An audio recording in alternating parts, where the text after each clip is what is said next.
Good morning and welcome to the Wavy Digital Desk. I'm your host, Sarah Good. If you're joining us on Facebook or YouTube, please feel free to ask questions during this and interact. We already are live on both those streaming platforms and wavy.com, and there'll be an article on wavy.com following this with all the tips from our guest that's joining us today. And I want to go ahead and introduce her and bring her on, Dr. Kathleen Curtis, and she is with Greenbrier Family Medicine, which is a part of Sentara Medical Group. So she's going to join this morning to talk about all those summer health tips to keep you and your family safe and your kids, throughout this time. And I know some people are still in school, some people are still waiting to, have that summer break. But as these temperatures go up, and we've been seeing that this week, it's a really important conversation to have. So I'm going to bring on Dr. Curtis now. Dr. Curtis, thanks so much for joining us this morning. Good morning. Thank you for having me. Absolutely. Every year I'm sure you get these same questions either from parents or from people just going outside. Are there some top questions that you get each year that seem to repeat, as people sort of get, started on their summer holiday? Absolutely. This time of year, we get tons of questions and many office visits for very common summer-related events. One of the most common questions we get is about heat-related illnesses and how to stay safe in these really high temperatures and high humidity that we get in the Hampton Roads area. And one thing I like to emphasize to all of our patients is to really try to stay cool. Dress appropriately for the weather. Dress in light colors and in loose layers. And it's very important to keep well hydrated. I can't stress hydration enough. We just tend to feel better when we're hydrated. We're able to stay cooler better. If you're feeling overheated, it's important to get out of the sun, to find some shade, or if possible, to get indoors where there's some air conditioning, just to cool off for a brief period of time. And for those kiddos or for those people that might have difficulty sort of registering when's too hot, they're having fun playing or whatever the situation is there a general rule of thumb, in terms of how much liquid you need to drink during the day or how careful you might need to be, in intense heat getting inside? So there's no really set amount of liquid that somebody needs to drink. We're all a little bit different in our fluid requirements, but it's just important to have a cool, non-caffeinated beverage, preferably water, handy, and to kind of be sipping and drinking throughout the day.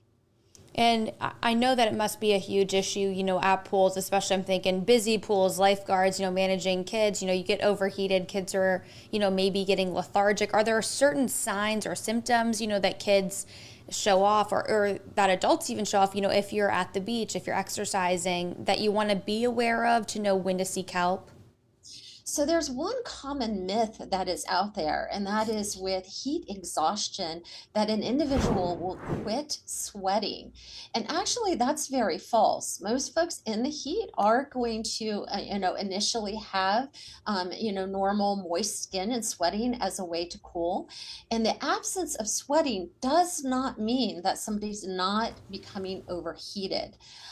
Generally, folks will begin to feel warm, their cheeks will be flushed, and they may become a little bit irritable in the heat, particularly with children. So those are some signs to kind of look for. If you've been out in the heat and in the sun for many hours, it's just really good to take a period of time to get in the shade, get under that pool umbrella, have a snack, have a cool beverage. And if folks are not beginning to feel better after a little rest, then it might be time just to call it quits for the day. And, in terms of being outside, we've all heard those certain hours, maybe you want to avoid that midday block, go inside, get some lunch, or just use it as a time to cool down. Does that sort of hold true? It really does. Morning hours and late afternoon hours, the intensity of the sun is just a little bit less. And so we tend to tolerate it a little bit better. But between about, 11 and 3 p.m. in the afternoon, that's when our sun is the most intense. And we're going to feel that a little bit quicker. And you worry too about, I know, sports camps and different things going on, across the summer. You're wearing heavy gear, maybe, you're not maybe taking a second, but is that where maybe water doesn't just do the trick? Is that electrolytes, Gatorade, getting things on besides maybe just straight water? Water is perfectly fine, but Okay. yes, for the extreme athlete that's out there for many hours, say football practice, and they're out in a football camp all day long, Gatorade or an electrolyte balanced water is a little bit helpful, but we don't want to over rely on that. I think our local athletic departments at our public school system are very educated in this matter, and they tend to take a lot of precautions looking at heat indexes and weather reports and trying to gear those practices from being in those really high heat hours or taking frequent breaks. Now, if there's an athlete out there that is becoming overheated and there's some concern about that, the number one thing that we want to do is cool down that athlete.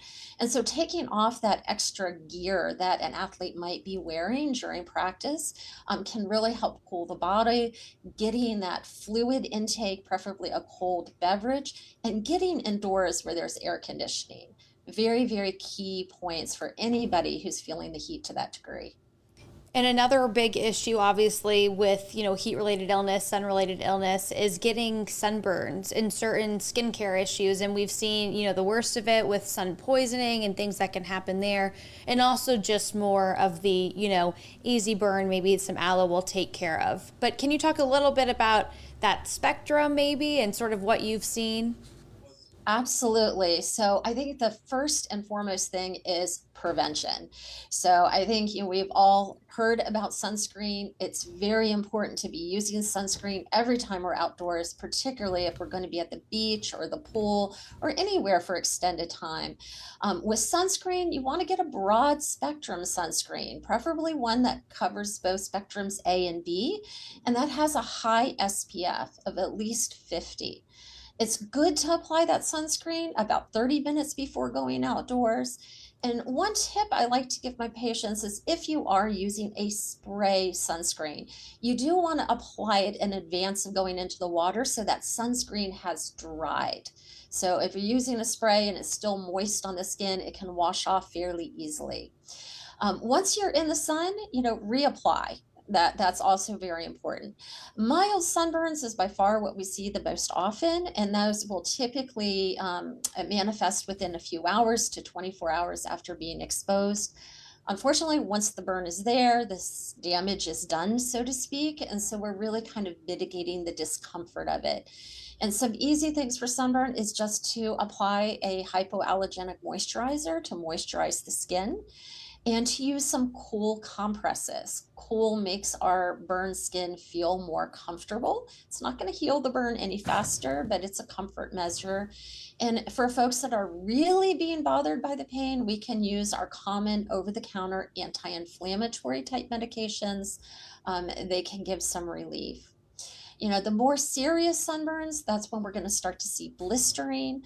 Blistering will heal in about 7 to 10 days. That does indicate that it's a deeper burn, and we really should treat that skin very cautiously with some just gentle moisturizing and staying out of the sun until we heal. And is there a point where, with that blistering, that you might need to actually seek other care besides just maybe home remedies? Is that maybe going to the doctor? Or, as long as, you're feeling okay, you're managing it okay, the pain tolerance that you can just sort of manage on your own? Generally, this can be managed on your own, but if there is extensive blistering across large parts of the body, this is essentially a burn. And burns, particularly when blisters pop, you have open skin, there's increased risk of infection and increased risk or fluid loss. So if it's an extensive portion of the body, then absolutely make an appointment with your primary care provider so that we can be checking that skin and making sure that you're healing well. And thanks for saying too, staying out of the sun with the sunburn, obviously you don't want to cause more damage. So we've seen people that first day of summer run out to the beach, maybe not be thinking about it as much. We've seen people get a sunburn. They're on the first day of vacation and they stay out the next, couple days. That can just cause even more damage, right? So is it bringing an umbrella to the beach, maybe putting a t-shirt on over? I mean, what are some things that people can do? Absolutely. So you are correct. If you've already got a sunburn and you're going out repeatedly and getting burned over and over again, it's just causing more damage to the skin. So you can mitigate some of this by wearing some sun protective clothing. We have a lot of options available now, clothing specifically for folks that are outdoors that have SPF, or you can have a heavy t-shirt or a cover up. Umbrellas, some of the canopies that we see at the beach are also very helpful for filtering the sun. And of course, wearing a hat with a good brim to protect the face and the ears and the back of the neck. We see burns there quite frequently. And if you do, I just want to reiterate, if you do have a spot maybe that lingers around for a little while, if you have something come up after summer, after maybe you've had some of that skin damage, is that the point where, go to your primary care or go see a dermatologist, go check that out?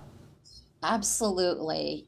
Sun is the number one cause of skin cancers. So if there is a lesion that looks different, that has changed, that has become irritated, is bleeding, multiple colors, things that look different, make an appointment primarily with your primary care provider because they know what to look for. Mm-hmm. And if there is concern that there is a skin cancer present, then that primary care provider can help direct you in the best way towards a dermatologist. And I want to move into something else that is in the water. We're so lucky to have a lot of wildlife here, but we also do get some wildlife that could cause, some potential pain. I'm thinking mostly jellyfish stings. And, it sort of comes out more when the water gets warmer. But those you do hear about, you hear about it in all of our waterways. What are some of the things that you've heard from patients or the tips that you recommend? So jellyfish stings are really common. We are fortunate here in Hampton Roads that many of our jellyfish don't cause too many problems. The moon jellyfish in particular, we see most commonly on the beach. They tend not to cause as many stings, but yes, we have plenty of other jellyfish out there that can. A lot of times, patients don't really see the jellyfish. They're in the water. They feel a sudden sharp pain, they get out of the water and they're developing a rash on the arm or the leg, wherever that they were touched. So typically what someone would see is a bright red, linear, meaning in a line kind of formation, red mark, and it can be either blistery or more like hives. The important thing to do is to try to get those stingers off. So we recommend rinsing the area with seawater, just to kind of clean the area. And if you can see any visible stingers, to remove those right away. Um, there's been a lot of different remedies out there in social media and on the internet on how to manage these stings. Um, Comfort is the primary thing that we direct patients towards. And there's been a fair amount of research out there looking at what really makes us most comfortable. And actually, hot as opposed to cold is more effective in reducing pain. So it's recommended, if you can, to go home and take a hot shower, Mm. and that will help relieve the skin. If that's not an immediate option, then applying like a cool pack or an ice pack is kind of a secondary measure. With certain stings, there have been some recommendations out there. There's one that's fairly common, and that is to apply shaving cream and then to use a side or edge of a credit card to scrape along the surface of the skin. The thought is that would dislodge any stingers that are still present, and that the shaving cream would kind of catch those and bind those up so other parts aren't getting stung. Very anecdotal, no real research to support it, but it is at least an interesting concept. And it's Not sure things you how have many at people home, have I want to shaving, say. who have shaving cream right at the beach. Right. Um, but there are a few others. Baking soda can help neutralize, and that has some small evidence that it is effective. And meat tenderizer that contains papain, which is a particular ingredient in some meat tenderizers, and that can be helpful. But meat tenderizers that don't contain that papain, that contain other ingredients, not so effective. Ammonia, alcohol in terms of like rubbing alcohol. And one that I think is really amusing is urine. Does not work. So we do not recommend that. I was going to say that's the wives' tale. And then I've also heard vinegar before. I've seen people actually bring it in their beach bags. Yeah, it's not been shown to be effective. Well, that's good to know. For anyone packing for the beach, you can leave your vinegar at home. Maybe bring a little bottle of shaving cream. But no, I mean, they're interesting, what people have tried out. Obviously, it's been a discomfort. So figuring out, but the stingers, I think, is the most interesting piece here, making sure that those are out seems like that could be the most harmful or the most painful. Absolutely. And when those stingers get irritated from either pressure or rubbing on the skin, they can continue to release some venom into the skin. And so we don't really recommend rubbing the area or applying pressure directly to the area. You may be just releasing more poison.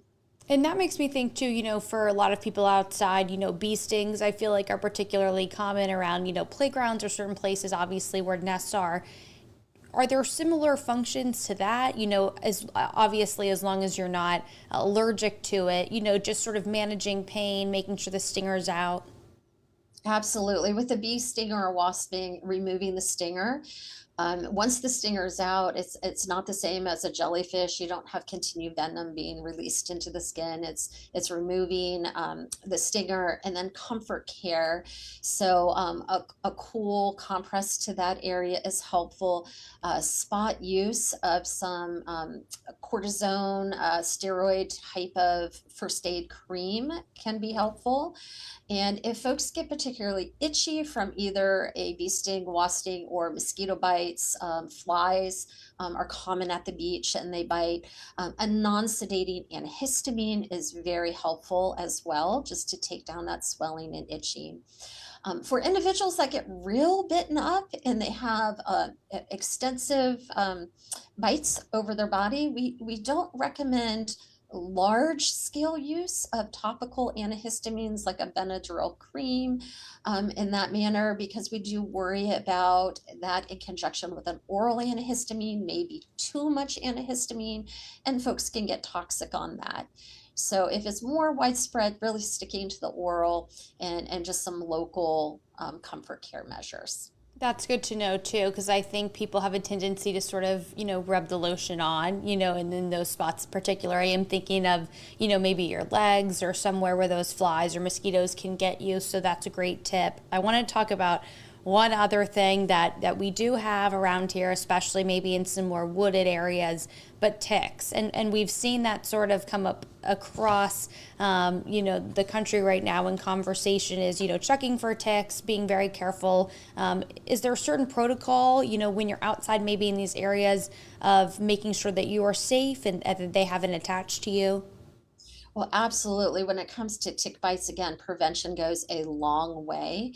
So, generally, if you're going to be out camping or hiking for an extended period of time or in that kind of woody, tall grass area, having the protective clothing really goes a long way. So, having longer pants, pants that are tucked into socks or boots to protect, at the ankles. These like to grab onto, our socks and kind of crawl up the leg, so to speak.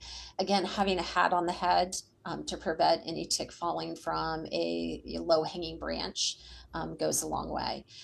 After being outside, yes, do a tick check.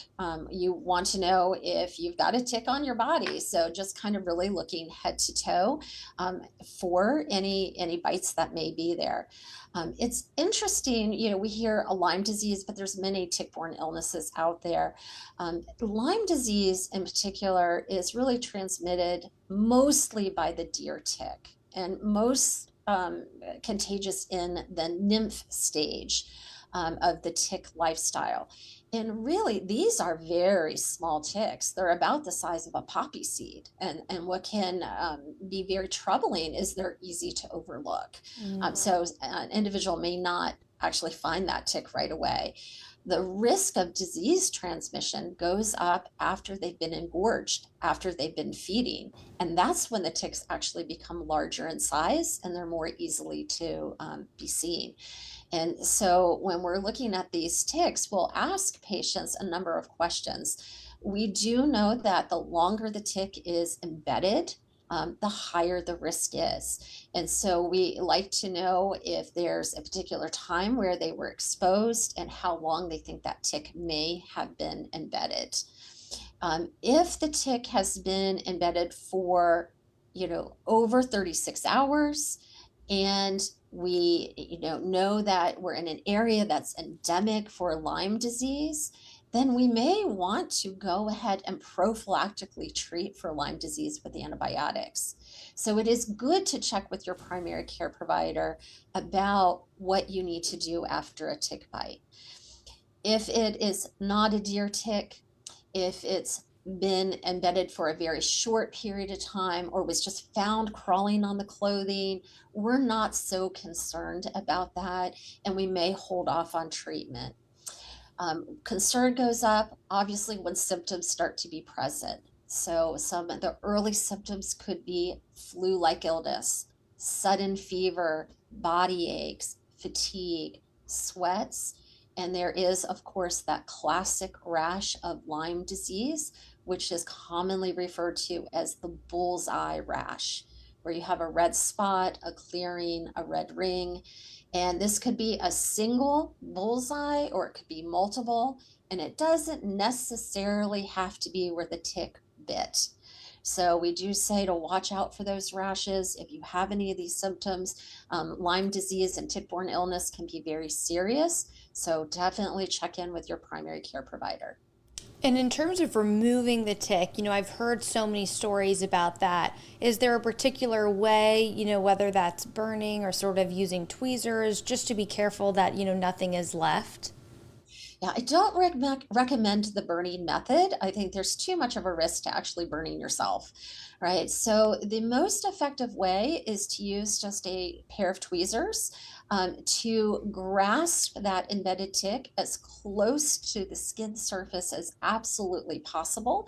You really want to try to grasp at the head, not just on the body of the tick, but you want to try to get that head, and you want to use a firm, steady, and slow retraction. And the tick will eventually kind of let go and release, and you'll be able to remove that tick much easier. If you grab the body and it's more of a forceful jerking motion, you may just decapitate the tick and have kind of some tick parts left embedded in the skin, and they're a little bit harder to get out. Of course, it can be done, but we want it to be as easy as possible. Absolutely. I mean, I know it's a scary feeling, I'm sure, to have that and to see it on your skin or to see it on your kid's skin. But, great to know, just stay calm, maybe pull it out a little slower, and then, obviously go to your primary care doctor to figure that out. We're almost out of time, but I did want to ask the last thing, summer food safety. I know that there's barbecues, there's different things that are available in the summer, there's treats, but what are some of those tips to keep people safe this summer? So, absolutely. And again, with everything we've talked about today, prevention goes a long way. We all want to enjoy those summer events. We want to have those barbecues and picnics at the beach, and go to different events, and it's great fun. But food handling and food preparation is really key. You really want to keep your food cool, particularly sandwiches and salads and snack foods that may contain dairy or mayonnaise. These are common ones that will get us in the summertime. Bring a cooler with ice, keep that food cool. If food has been out for more than an hour, it's a little bit risky to ingest it. And so we don't generally recommend that. So once food's been out, it really should go. Symptoms, it can vary depending on the bug that somebody picks up. Symptoms could onset within a couple hours. Symptoms could start up to 24 hours later. Primarily, we're talking about diarrhea and vomiting. So, mild illnesses are generally what we call self-limited and can be managed at home with just being sure we keep hydrated by drinking lots of clear fluids and keeping up with that fluid loss. And then a very bland diet when the stomach starts to settle down until we're able to tolerate food better. When you really need to call your doctor is if the symptoms are persisting or you're not able to keep up with those fluids. Dehydration is the thing that we worry about most. So if more is coming out than is going in, check in with your primary care provider. Some IV fluids may be in order, and sometimes we can recommend other medications to kind of slow the process. Absolutely. And I know that, when you're packing up to go to the beach, the pool, you're packing for camp, you're packing just for your own day. Cars are getting hotter, it's obviously it's warmer outside. Do you recommend, I mean, obviously, when you're going to the beach, make sure you're really packing that cooler cool and being cognizant of the items that you're bringing and sort of is that sort of the overall tip, making sure maybe you're not bringing as many of those dairy products, making sure you're bringing maybe some more dry or shelf state safe food. Shelf stable food is obviously much safer. Using plenty of ice and ice packs and discarding food that has been left out is key. But your packaged like small bags of chips and crackers and such, they're going to be much safer and less likely to give you illness. Well, Dr. Curtis, thank you so much. I mean, those are really, I think, also so day to day for people, all these tips that you've offered us, this morning. I think this is probably what most people are going to go through, whether it's the food, the heat, making sure you're aware of your sun care. So I really appreciate all the time you spent with us this morning. Is there anything else, in terms of summer safety that you just like for people to remember as they're going out in their day? Just remember prevention goes a long way. Think about where you're going and what you're doing for the day and just plan ahead. Make sure you have those cold drinks. Make sure you've got the sunscreen, that you got the hat to protect yourself from the sun. And that can just really prevent a lot of discomfort on the back end of your vacation or Well, for day. anyone joining us today or joining us later and you're rewatching this, this is the first step to prevention here. I think, thank you, Dr. Curtis, for giving us these tips, being able to actually provide them to this community and to our viewers wherever you're watching from. But thank you again so much for being with us this morning. Thank you for having me.